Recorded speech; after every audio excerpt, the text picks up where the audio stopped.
Doa. Bismillahirrahmanirrahim. Segala puji bagi Allah. Dibuka Majlis Dewan Rakyat dengan menyebut nama Allah yang Maha Pemurah, yang Maha Pengasih, kepada yang terpulang segala puji-pujian, kepada Rasul-Rasul, salawat salam kehormat, kepada sekalian orang yang taatkan Allah. Ya Allah yang bersifat Maha Hikmah, limpah keadilan yang menanggungkan kewajipan ke atas pemerintah dan ahli majlis pemasyarakatan bagi mentadbir masyarakat pergaulan. Mudah-mudahan sentosa aman, makmur, limpah kebahagiaan meliputi sekalian penduduk negara Malaysia.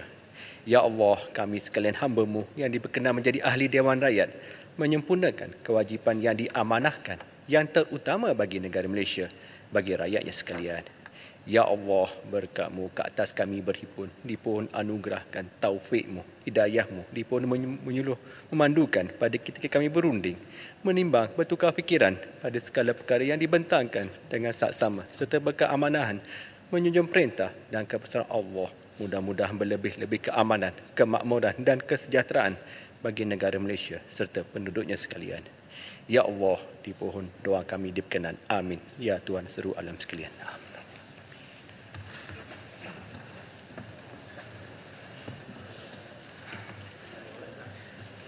Waktu pertanyaan-pertanyaan Menteri. Assalamualaikum warahmatullahi taala wabarakatuh dan salam sejahtera. Sebelum kita mulakan pertanyaan-pertanyaan, saya ada satu yang nak sebut. Saya telah menerima jemputan daripada Yang Berhormat Menteri Pertanian dan Keterjaminan Makanan melalui agensinya Fama yang akan menganjurkan program Jom Makan Buah di Parlimen. Program ini akan diadakan besok, Rabu 29 November 2023 mulai jam 1 tengah hari hingga 2.30 petang di Dewan Serbaguna di belakang kita. Saya dimaklumkan beberapa pengisian telah rancang seperti uji rasa durian dan buah-buah tempatan, pameran pelbagai jenis durian, tempatan, ekspor serta sesi ramah mesra bersama dengan media. Blackthorn dan juga lain-lain durian lah. Semua itu saya mewakili Yang Berhormat Menteri menjemput seluruh ahli parlimen, kaki tangan parlimen dan wakil-wakil media untuk sama-sama hadir memeriahkan program ini besok. Terima kasih Menteri.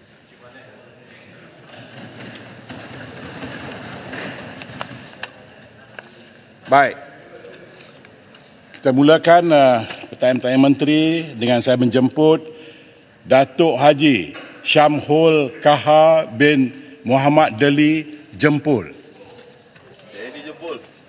Terima kasih Tan Sri Speaker. Bismillahirrahmanirrahim. Assalamualaikum warahmatullahi wabarakatuh.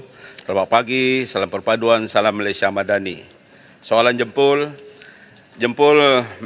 minta Yang Amat Berhormat Perdana Menteri menyatakan apakah persediaan kerajaan dalam melaksanakan pelan komprehensif pengurusan bencana banjir bagi memastikan keselamatan mangsa banjir dan meminimumkan kehilangan harta benda dalam musim monsun Timur Laut ketika ini. Terima kasih. Baik, silakan Menteri. Assalamualaikum warahmatullahi wabarakatuh. Tan Sri Yang Di-Pertua, Jabatan Meteorologi Malaysia pada 7 November telah mengumumkan bahawa monsun Timur Laut akan bermula 11 November hingga Mac 2024. Sehingga jam 6 pagi 28 November, 194 keluarga melibatkan 676 mangsa masih ditempatkan di 9 PPS Kelantan, Pahang, Selangor dan Terengganu. Persiapan prabencana ditingkatkan melalui Community Based Disaster Risk Management dan JPS telah mengemaskini dan mengenal pasti 5,648 lokasi hotspot banjir.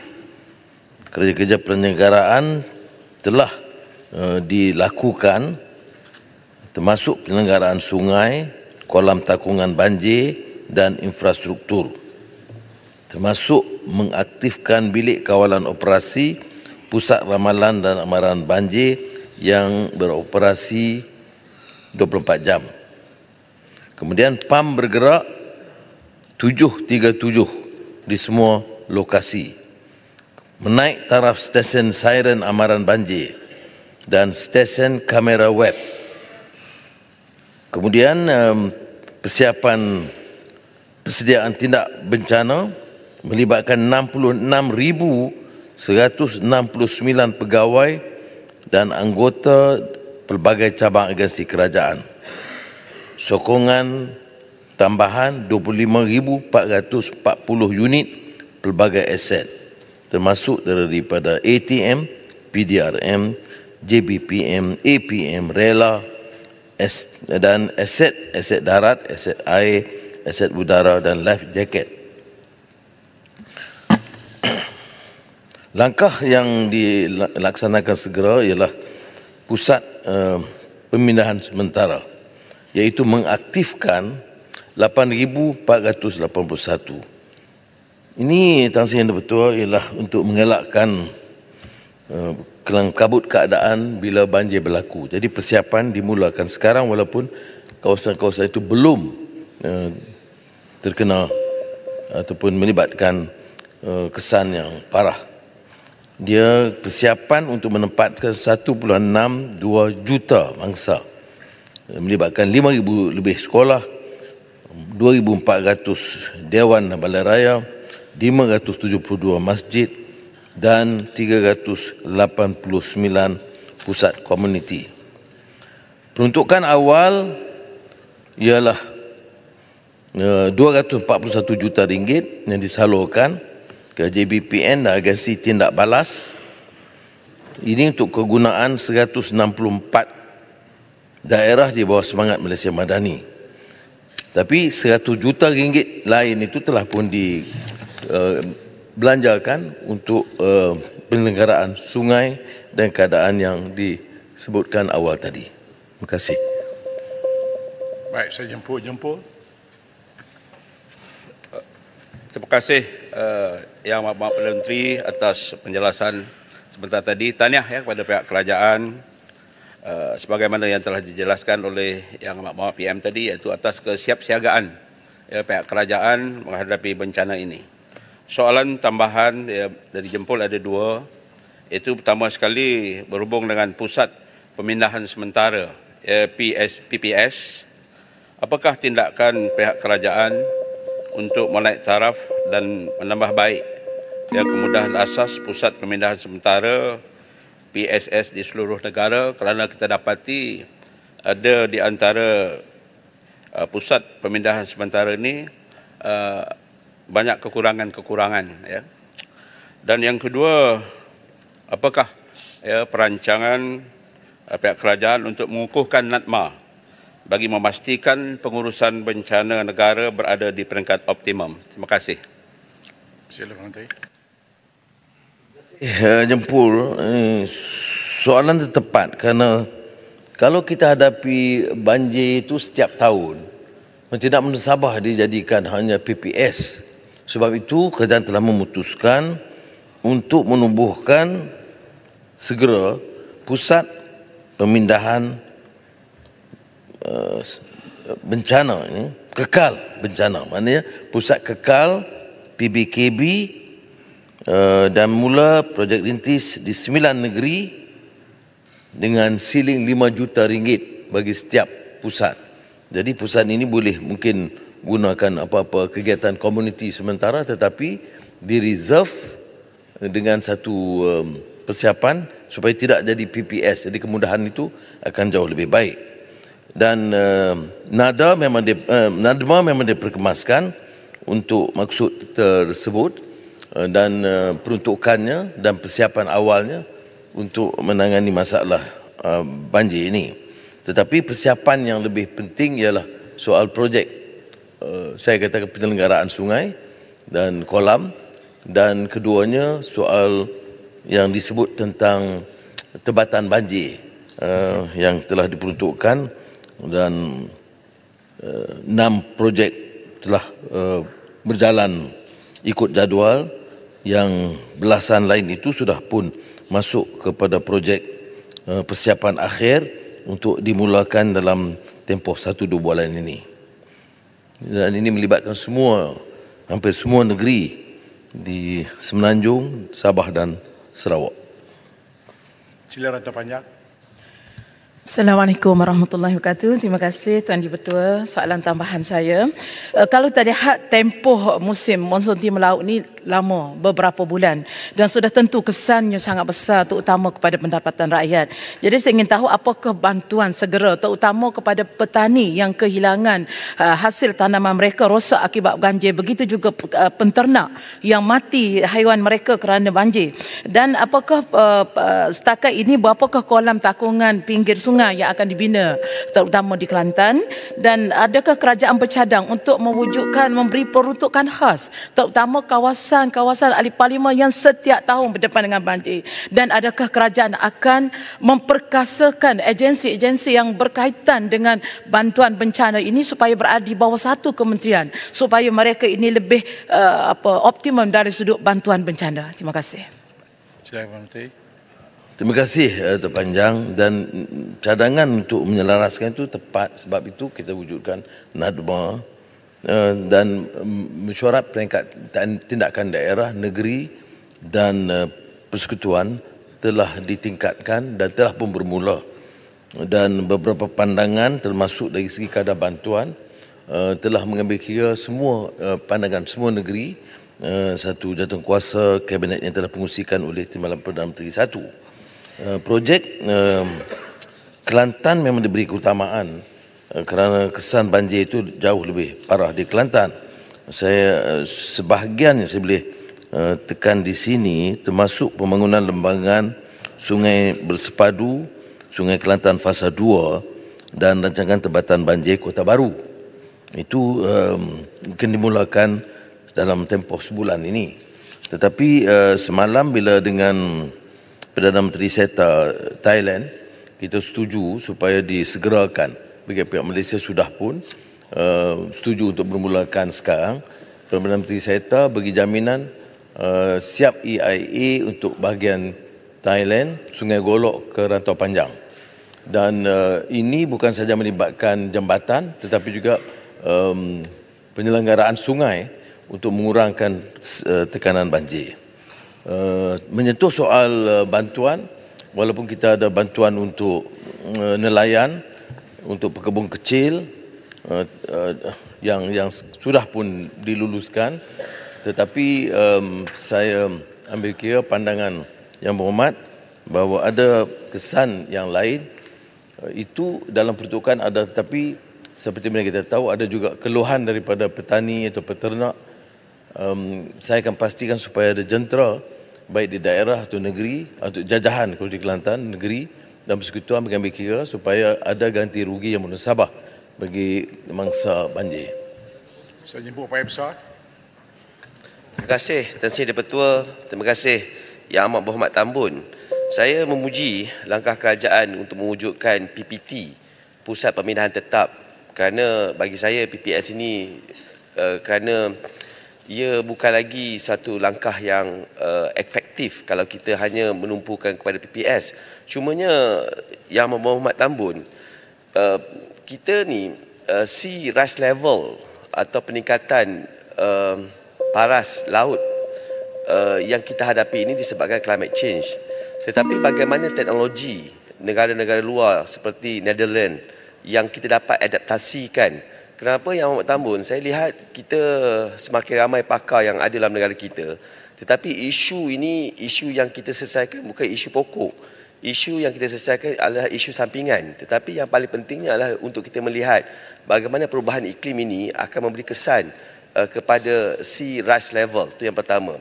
Yang keduanya, Yang Amat Tambun, saya yakin dan percaya keputusan untuk kita menentukan sama ada penyaluran kewangan untuk kita membuat rancangan tebatan banjir ini lebih kena diberi keutamaan kerana bantuan kepada mereka mangsa banjir lebih besar daripada peruntukan yang diperlukan untuk menyelesaikan mitigasi banjir. Yang terakhirnya, Tan Sri Di-Pertua, Yang Amat Tambun, bagaimana kita nak melangkah ke arah beradaptasi terhadap banjir ini. Terima kasih Yang Berhormat Tan Bun. Baik, terima kasih. Silakan Tuan Menteri. Terima kasih Pak Yang Besar. Kita telah pun hubungi, dan mendapat persetujuan dari Perdana Menteri Netherlands baru-baru ini, Mark Rutte, yang mengalami seperti mana disebut di Pak Yang Besar, yang punya pengalaman lebih baik kerana paras laut itu, air laut itu lebih agak tinggi dan ada perencanaan yang di antara terbaik yang di dunia. Dan beliau setuju untuk menyiapkan satu pasukan teknikal datang ke sini untuk berbincang dan memberikan pandangan dan ekspertis mereka. Malang saya tak tahu sebab ada perubahan kerajaan dan kelompok yang menang itu kelompok ekstrim kanan yang sangat anti Islam dan golongan minoriti di Netherlands. Jadi saya tidak tahu sama ada hal ini akan diteruskan kerana Perdana Menteri Mark Rutte sudah pun mengundurkan diri awal dan kita lihat perkembangan itu dari segi kita tidak begitu menggalakkan. Bagaimanapun dari segi kerajaan saya akan hubungi Perdana Menteri yang baru sama ada dia masih committed untuk meneruskan program kerjasama di antara kita dengan Netherlands dari sudut itu. Dan yang keduanya soal perubahan iklim ini dalam kajian terutama bawah NREC dan beberapa jawatan terkait memang mengambil kira keadaan yang mendesak dan berubah sekarang ini, dan dalam penyediaan kita untuk menghadapi COP28 di Dubai umpamanya, perkara perubahan iklim itu menjadi pokok yang agak sentral. Tetapi kalau plan adaptasi nasional itu di bawah NREC sudah pun dirangka dan mengambil kira perubahan-perubahan yang mendesak ini. Jadi saya faham bahawa keadaan ini, banjir ini memang suatu hal yang terus-menerus berlaku. Yang setakat yang kita diberitahu oleh para expert, nombor satu, program Tempatan Banjir ini boleh mengurangkan. Kalau banjir kecil-kecil di beberapa negeri, katalah daerah Port Dickson, saya ada pengalaman. Soal penyelenggaraan sungai yang berkesan, itu boleh jauh mengurangkan banjir. Tapi kalau Kelantan atau Pahang, ini tidak mungkin. Dia melibatkan projek Tempatan Banjir yang lebih besar. Tetapi yang lebih membimbangkan ialah bila paras air dengan perubahan iklim ini lebih serius. Sebab itu saya merujuk kepada pengalaman Netherlands, Belanda, dan saya harap benar supaya pakar-pakar kita dapat bekerjasama supaya memikirkan langkah-langkah baru yang lebih berkesan. Baik, terima kasih. Seterusnya saya jemput Datuk Syed Abu Hussein bin Hafiz Syed Abdul Fasal, Bukit Gantang. Bismillahirrahmanirrahim. Assalamualaikum warahmatullahi taala wabarakatuh. Salam sejahtera Tan Sri Yang Dipertua, Yang Amat Berhormat Perdana Menteri. Bukit Gantang minta menyatakan apakah maksud dan harapan kerajaan apabila melaksanakan konsep kerajaan madani dalam menggalakkan perpaduan di antara ahli-ahli parlimen dalam membangunkan negara secara bersama. Apakah harapan Yang Amat Berhormat kepada ahli parlimen pembangkang? Baik, terima kasih. Silakan. Terima kasih, Bukit Gantang. Kalau kita telusuri pendekatan madani, dia tentunya ada persoalan nilai yang ditekankan, ya, yang saya sebut kemampanan. Itu pun yang dilihat secara yang lebih luas. Kesejahteraan, daya cipta, hormat, keyakinan dan ihsan. Ya. Dan dari awal, malah kenyataan pertama saya sebagai Perdana Menteri ialah mengajak supaya kita meningkatkan muafakat walaupun ada pihak kerajaan dan pihak pembangkang. Itu tidak menghalang kita untuk memberi perhatian dan memusatkan perhatian kita dan usaha kita untuk mencari penyelesaian pada masalah negara. Dan perbezaan pendapat itu tidak menghalang kita untuk bekerjasama asalkan ada kaedah dan peraturan serta dekorum yang dijaga.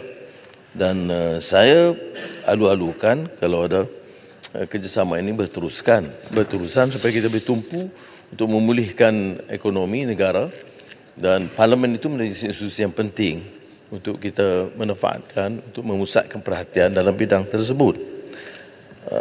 Bagaimanapun dari sudut usaha kita yang saya terangkan di parlimen, kita lihat umpamanya kerana keadaan politik yang relatif stabil, ya, kita telah jamin umpamanya pertumbuhan negara dalam 9 bulan pertama itu 39%. Ini ketimbang negara-negara lain agak menggalakkan. Pelaburan FDI itu meningkat ketimbang tahun lalu 6.7%. Ya, kenaikan gaji nominal naik 34%, ya.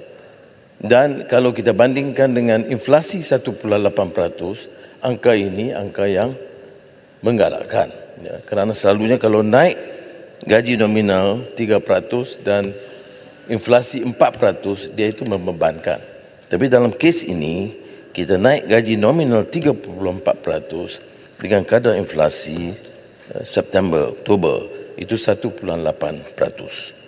Jadi saya harap dengan beberapa rancangan yang kita bentangkan di parlimen, termasuk ekonomi madani, pelan hala 7 peralihan tenaga negara, pelan induk perindustrian baru, kajian separuh penggal dalam Tengah Malaysia ke-12 dan belanjawan baru ini yang terima kasih diluluskan, itu akan membantu supaya kita ada perbincangan yang lebih terbuka. Saya ambil sikap terbuka. Kalau ada cadangan dan pandangan untuk memperbaiki seperti mana dibawa tadi rantau panjang untuk memastikan orang-orang yang tersisih daripada peluang mendapat peruntukan bantuan akibat banjir, itu saya terbuka untuk mendengar dan memberi jawapan serta penyelesaian yang lebih adil. Silakan Bukit Gantang. Terima kasih Tan Sri Yang Dipertua dan terima kasih kepada Yang Amat Berhormat Perdana Menteri di atas jawapan yang saya kira sangat bagus dan berjiwa besar. Jawapan dari susuk tubuh yang telah melalui liku-liku derita dan penderitaan yang amat panjang hampir 24 tahun. Mana mungkin jawapan ini boleh dicetuskan jika tiada keikhlasan yang menebal. Mahu melihat, Tan Sri Pengerusi minta tambahan masa. Cuma jangan berucap, tanya soalan. Explain sikit, last sikit soalan. Baik.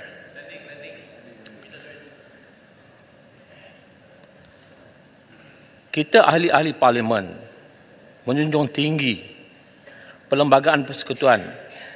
Sudahlah kita orang-orang politik bersengketa, cari-cari bulu ayam lama-lama bercantum jua. Komitmen Yang Amat Berhormat PMX terhadap perlunya perpaduan ini bukannya baru. Sejak kempen pilihan raya umum ke-6 pada tahun 1982, ketika Yang Amat Berhormat PMX bertanding sebagai calon Barisan Nasional di Pematang Pauh, saya turut berkempen.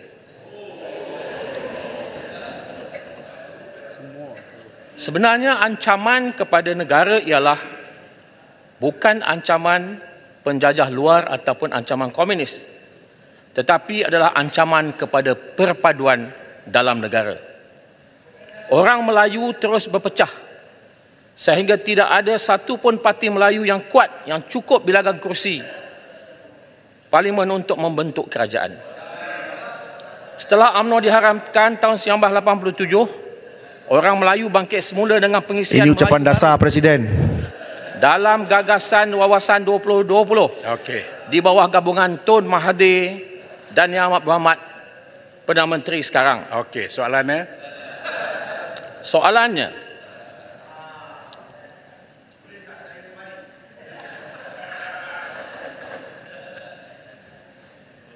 dalam keadaan politik negara tidak stabil ni, bagaimanakah kerajaan nak menguruskan ekonomi, harga barang terus naik, kos sara hidup makin tinggi. Oleh itu, demi negara yang tercinta, saya meminta Tambun, Paguh dan juga Bera, buanglah yang keruh, ambil yang jernih. Marilah Paguh dan Bera sebagai bekas Perdana Menteri bersama-sama membantu Tambun membina masyarakat madani. Kepada ahli-ahli Parlimen pembangkang pula, marilah kita berunding sebaik-baiknya dengan pihak kerajaan sebagaimana persefahaman semasa Yang Berhormat Bera menjadi Perdana Menteri.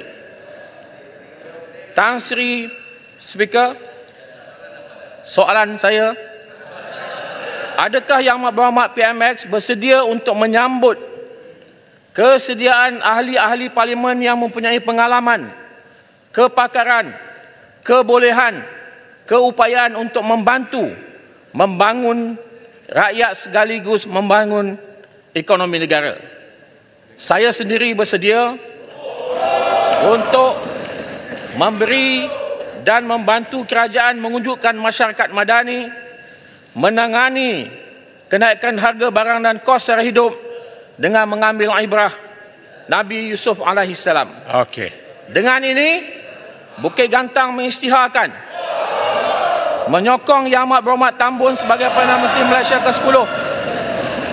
5151. Dan gagasan Sebelah ada kosong lagi. kerajaan madani. Belum soalan lagi. Sekian, terima kasih. Tahniah perpaduan, tahniah. Baik, silakan Perdana Menteri. Tan Sri Ketua, saya ucap terima kasih kerana Muhammad Bukit Gantang, sahabat lama yang kembali untuk memberikan sokongan dengan prinsip yang ditegaskan. Ya. Pertama, untuk menjalin perpaduan. Keduanya, untuk menjamin supaya ekonomi boleh dipacu dengan lebih berkesan. Dan ketiga, permasalahan yang dihadapi, masalah ekonomi global yang memberi kesan dan dampak negatif dari segi harga barang dan kos sara hidup dapat diberikan dapat diselesaikan melalui kerjasama dan muafakat yang lebih mendalam. Soalannya tentang kesediaan saya untuk menerima kerjasama, walaupun tidak semestinya menyertai macam Bukit Gantang, saya ucap terima kasih kerana bagi sokongan terbuka.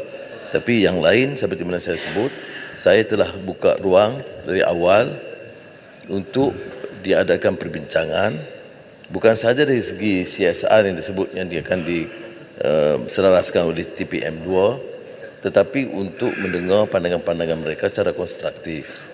Dan ini saya anggap kenyataan yang sangat penting dan saya alu-alukan kerjasama sekiranya diperlukan. Baik. Silakan Kota Baru. Assalamualaikum warahmatullahi wabarakatuh. Salam sejahtera. Terima kasih Tan Sri Ketua. Terima kasih Yang Amat Berhormat Perdana Menteri yang menjawab soalan aneh yang dikemukakan oleh bekas rakan saya Bukit Gantang. Kalau Pakatan Harapan duduk di sini pun dia tak akan tanya soalan yang sama kepada kerajaan. Bayangkanlah. Okey, saya teruskan kepada soalan saya. Terima kasih.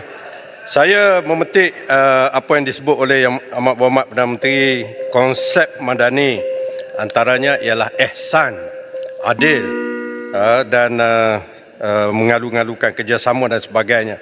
Saya ingin memetik kepada satu dokumen, iaitu dokumen harapan. Kita boleh tawaran harapan PRU 15 pada butiran yang berbunyi peruntukan kawasan Samarata di muka surat 42, harapan bakal menyediakan dana pembangunan kawasan pilihan raya CDF Samarata kepada semua wakil rakyat Parlimen tanpa mengira parti kerana mereka mewakili kepentingan rakyat di kawasan itu. Peruntukan dana juga perlu disalurkan melalui Parlimen, bukannya pejabat Perdana Menteri (PMO). Dokumen yang pertama. Dokumen saya yang kedua ialah saya merujuk kepada laporan Malaysia Kini yang bertarikh 26 November yang bertajuk PM baik beri peruntukan terus kepada rakyat bukan melalui MP cerca kerajaan. Laporan yang sama berita harian pada tarikh yang sama 26 November, kenapa nak selalu peruntukan pada ahli parlimen cerca kita? Soal Perdana Menteri. Yang Berhormat Tan Sri Yang di-Pertua, apa maksud cerca ni? Kalau tak perlu pembangkang, beritahulah tak perlu pembangkang.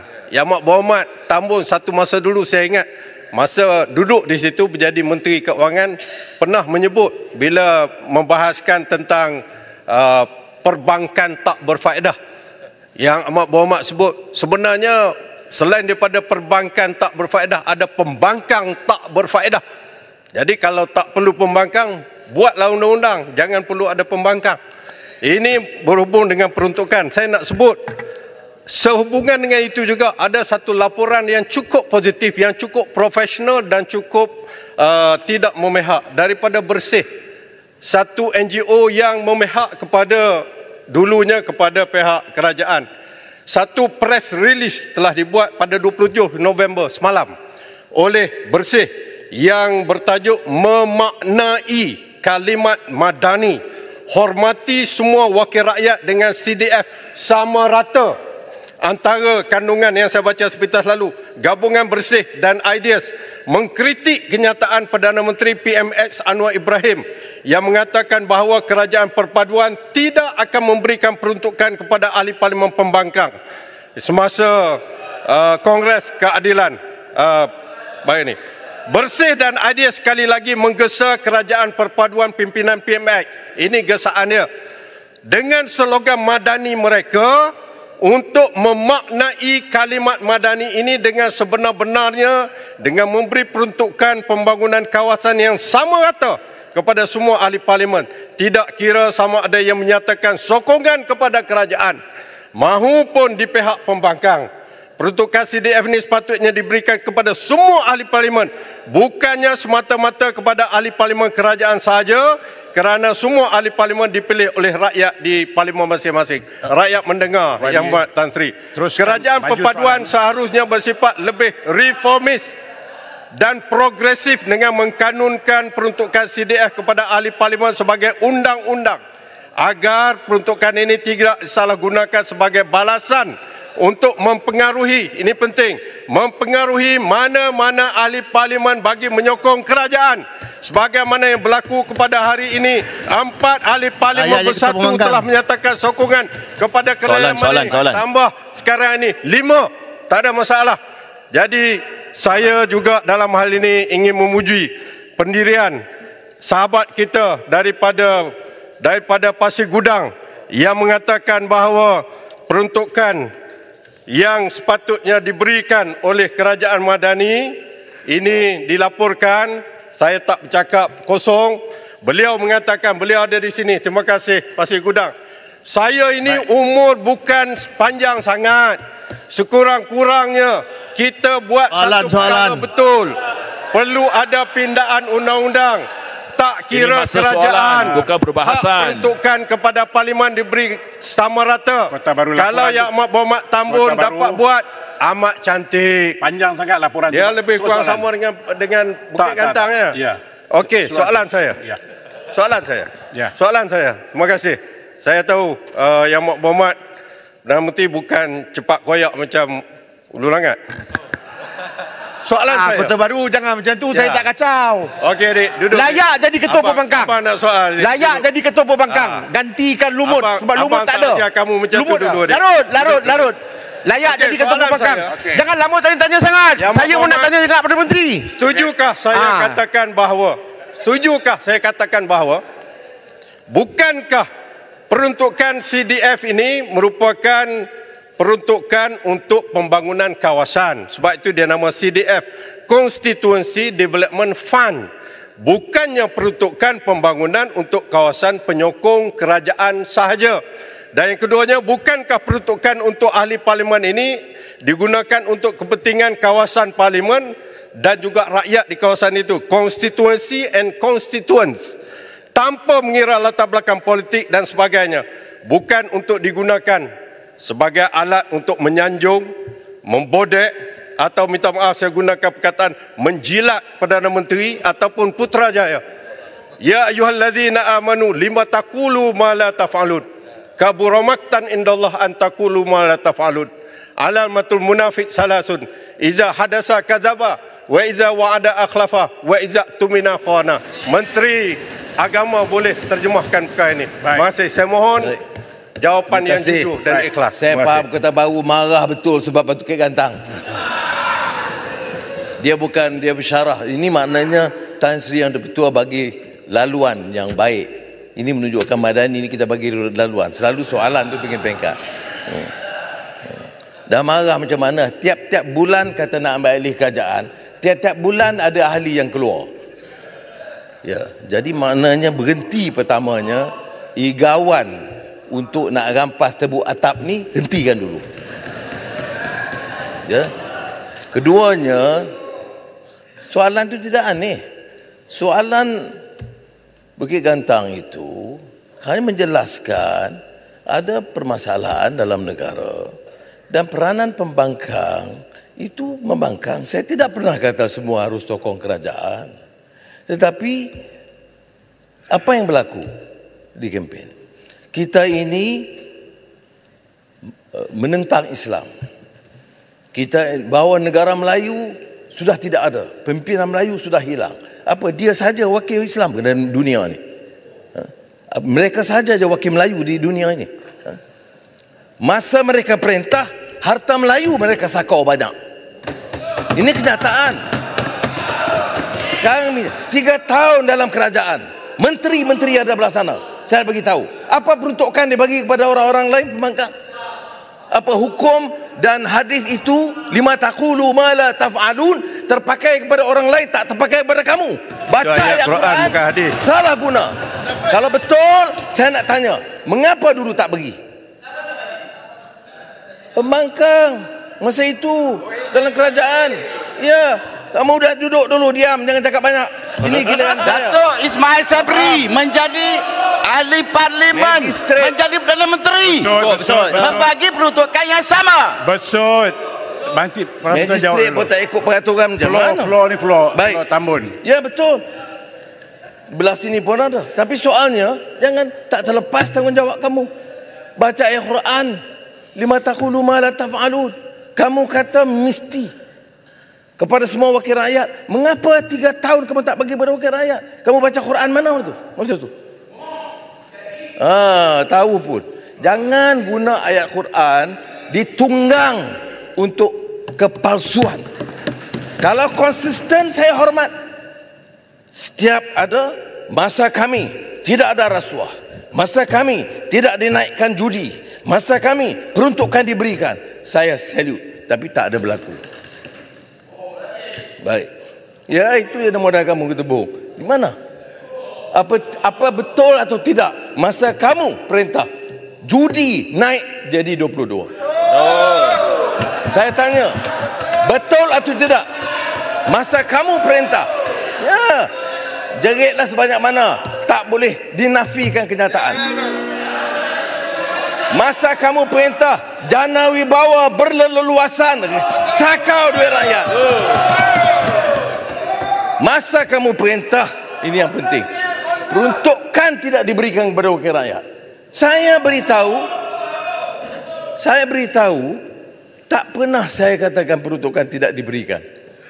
Saya kata bincang dengan TPM 2. Seperti mana kami bincang tatkala Bera menjadi Perdana Menteri dan Kota Baru menjadi ahli perundingannya. Dia lupa semua tu.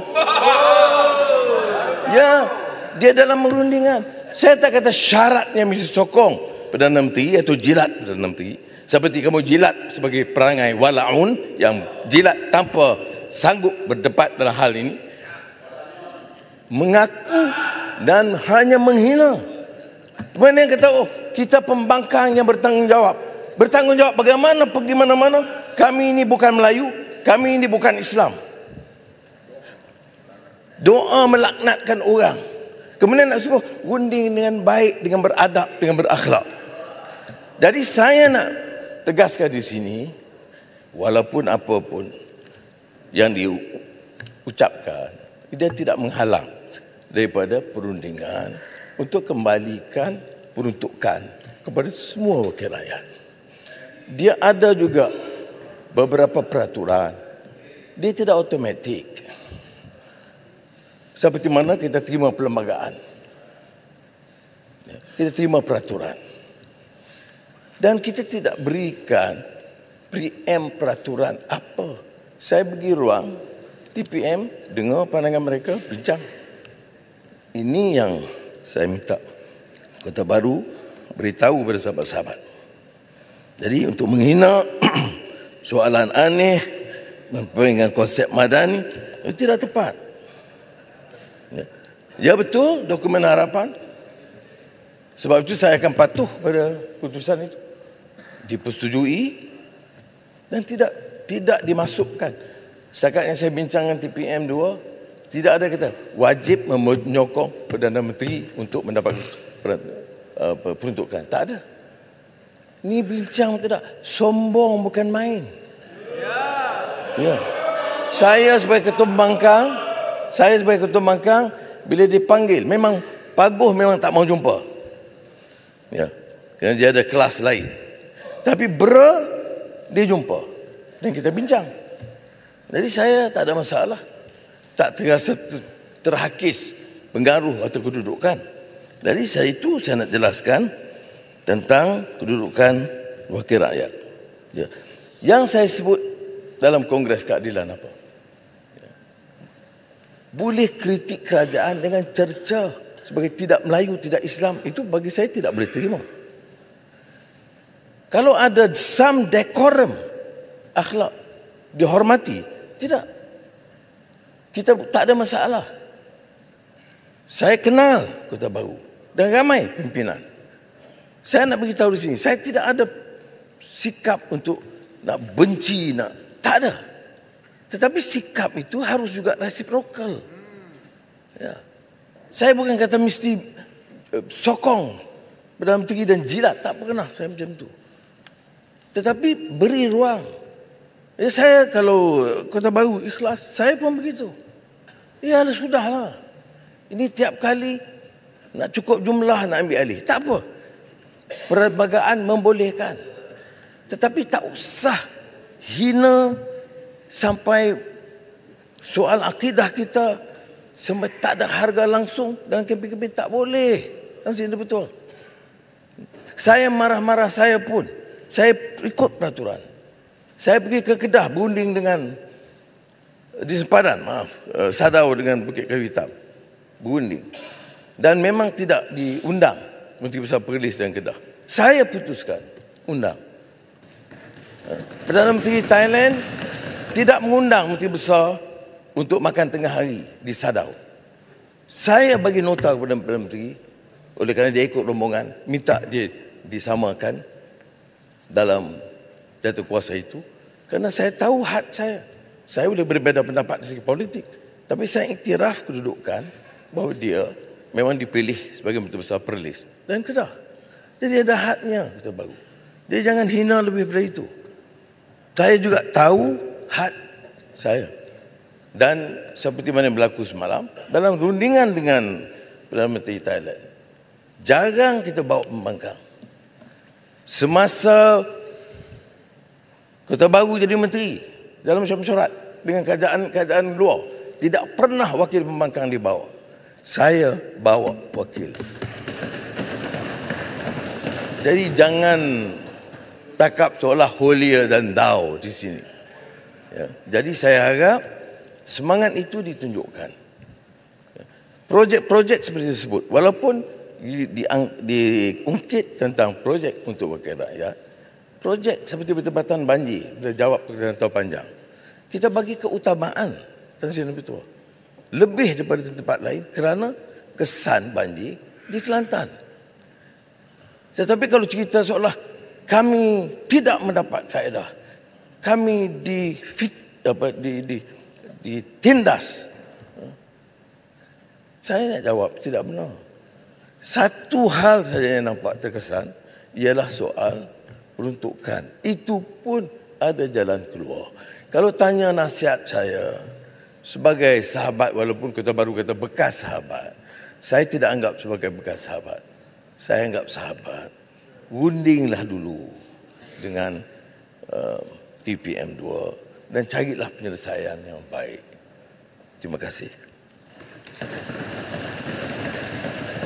Baik, saya jemput Sungai Petani. Dah pengalaman tadi. Ya. Terima kasih Tuan Yang Ketua. Arau Semai. Selamat datang Bukit Gantang, saya ucapkan. Pertama sekali saya ingin ucapkan tahniah kepada Yang Amat Berhormat Tambun kerana telah menunjukkan satu contoh sebagai seorang ketua negara, satu sifat profesionalisme.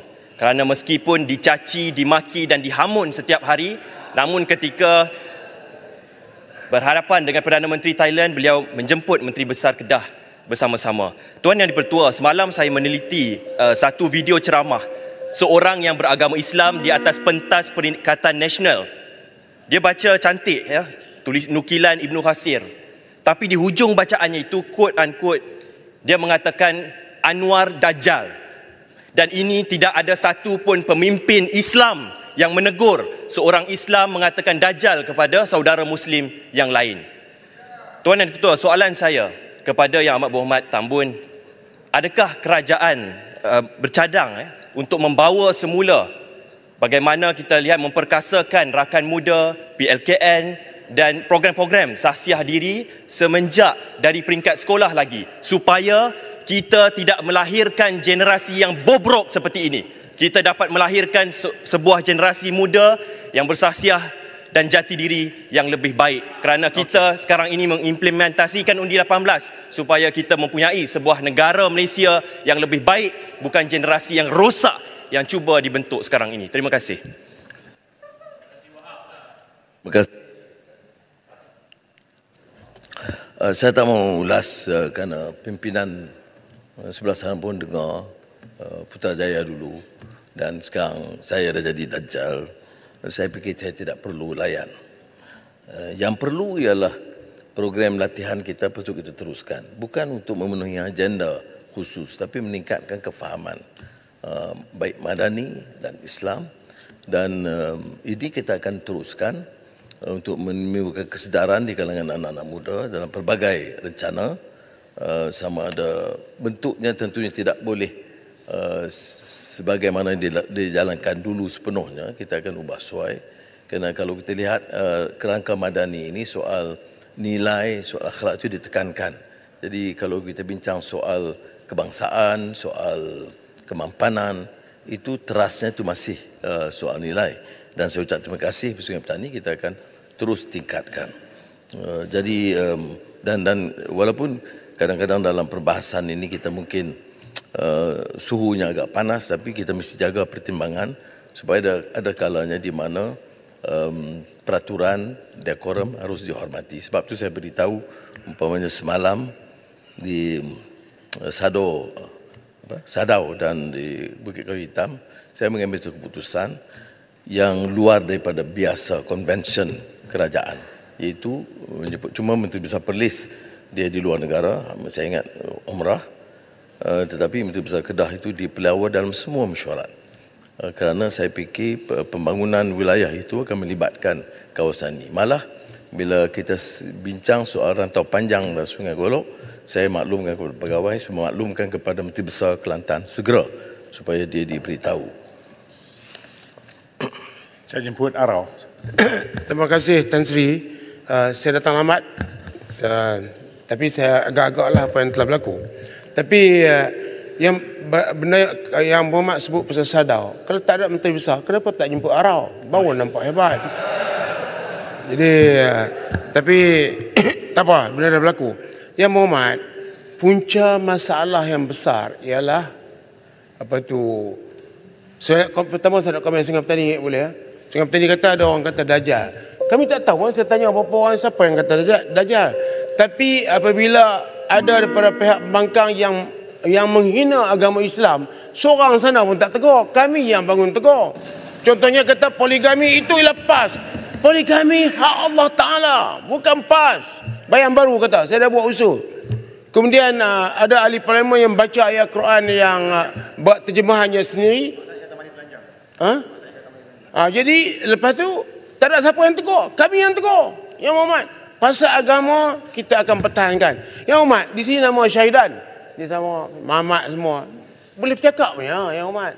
Jangan meletakkan satu pengusuhan yang tidak dapat diselesaikan. Ini benar boleh selesai. Yang Muhammad dengan charming lah. Kira Prime Minister dia cukup charming lah. Kira orang jumpa sekali pun boleh buat baik lah. Tapi Yang Muhammad masih menggunakan perkataan-perkataan seolahnya kami ni tak boleh buat baik lagi. Yang Muhammad, punca masalah besar ialah peruntukan. Selesai peruntukan, selesai banyak perkara lah. Selesai peruntukan Yang Muhammad. Jadi apakah Yang Muhammad? Yang Muhammad dah cerita kebaikan Yang Muhammad yang hebat. Pergi jumpa lah Arau. Okey. Pergi jumpa TPM 2. Pergi jumpa TPM 2. Ingin Sabar. perbincangan telah dibuat dengan Timbalan Menteri yang ketiga. Telah dibuat. Tapi cuma Yang Muhammad buat syarat yang ketat tu tak apa boleh lah. Tak payah syarat ketat. Cukup bajet cukup Yang Muhammad. Bagi peruntukan yang sewajarnya kepada kami. Sebab negeri-negeri kami yang kita mentah semua kita bagi peruntukan. Terengganu yang tidak ada pembangkang pun kita bagi peruntukan. Menunjukkan bahawa kita nak tunjukkan bahawa kita ni yang nama Syahidan, Mamat semua ni tak ada masalah punya. Kok nama-nama lain tak tahu. Yang Muhammad kena tahu tu. Budi bahasa kami cukup luar biasa. Selesaikan masalah peruntukan. Selesai semua Yang Muhammad. Terima kasih. Baik, terima kasih. Menteri Pengurusi, boleh saya tambah kepada apa Arau tak boleh. Biar PM jawab dulu.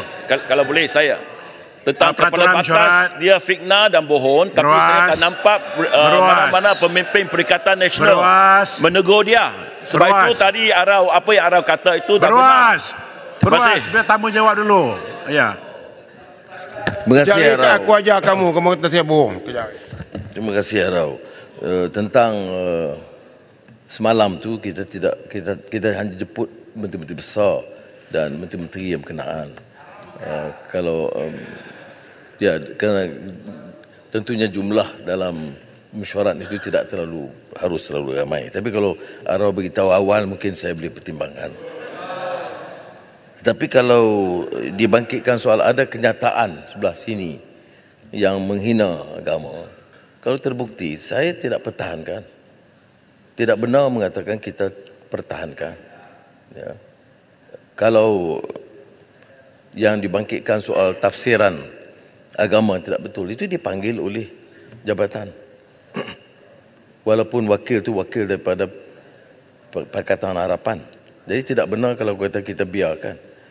Memang dipanggil untuk penjelasan dan pembetulan jika terbukti ada kesilapan. Soal yang dibangkitkan soal syarat ketat, saya tidak dimaklumkan. Yang saya tahu, TPM beritahu, dia belum ada perundingan rasmi, ada seorang dua datang jumpa, belum ada perundingan rasmi lagi dengan beliau. Jadi saya tegaskan semula, Muhammad Arau, soal peruntukan itu usah dipanjangkan. Unding dengan baik dan selesaikan, tak ada syarat ketat. Ada yang mengatakan, syarat, saya dengar kempen-kempen, maki hamun saya. Ini Perdana Menteri tak guna, dia minta sokong dia baru dia bagi peruntukan. Saya tak pernah sebut begitu. Dan saya tak bertanya Bukit Gantang. Saya tidak pernah sebut begitu. Memang kepada dia sendiri pun. Ya. Jadi syaratnya, perhati dulu apa dia perjanjian persefahaman dulu di antara Pakatan Harapan dengan Kerajaan Perikatan Nasional. Dan wakilnya ada, saya ingat Larut ada, Kota Baru ada, yang mewakili kerajaan pada masa itu. Bincang je lah. Kalau dah tak sanggup bincang, saya kata tunggulah. Jangan gunakan isu itu. Sebab semana-mana di ceramah itu makian, tadi itu betul. Kita zalim tidak beri peruntukan kepada pembangkang. Saya beritahu peruntukan kepada rakyat kita teruskan. Tidak selalu pembangkang sehingga rundingan diadakan. Dia kalau ada semangat kerajaan pembangkang yang disebut oleh Arau, nak runding pun tak boleh. Tak menasabah bagi saya. Dalam tradisi demokrasi, pembangkang dengan kerajaan, Ketua Pembangkang, Perdana Menteri, Wakil Pembangkang, Wakil Kerajaan itu harus ada medan perundingan. Itu yang sebab kita letakkan sekarang ni select committees. Yang dulu tidak ada. Kita adakan select committee itu supaya ada penyertaan pembangkang dan kerajaan. Tiap undang-undang itu mengambil kira pandangan select committee. Jadi saya nak tutuplah kerana ini hal ni dibangkit terus. Saya nak jelaskan supaya rakyat faham. Saya tidak menghalang peruntukan kepada mana-mana wakil rakyat. Saya mahu peraturan dihormati, iaitu undingan di antara pembangkang dan kerajaan seperti lazim digunakan di mana-mana sistem demokrasi. Syarat-syarat itu runding dulu. Saya tidak berikan syarat atau prasyarat untuk menyokong Perdana Menteri. Boleh dikeluarkan syarat itu. Tidak perlu ada syarat menyokong Perdana Menteri. Tetapi ada beberapa peraturan seperti yang dilakukan dalam mesyuarat yang lalu. Saya kadang aneh. Wakil yang berunding tu ada di belah sana. Dia tahu prosesnya. Berapa kali berunding. Tapi sekarang seolah-olah tidak dipedulikan. Seolah tak tahu langsung. Tak boleh lah begitu. Jadi saya harap bagi kerjasama. Baik, terima kasih. Pasal kes Dajjal tadi, Mak Said di Terengganu kata Tok Guru mani telanjang dalam kolah. Tu nak kata apa? Siapa pun tak tahan sana. Silakan. Yang berhormat, sekarang tamatlah sesi untuk... Nak sebut saya tak setuju kenyataan itu.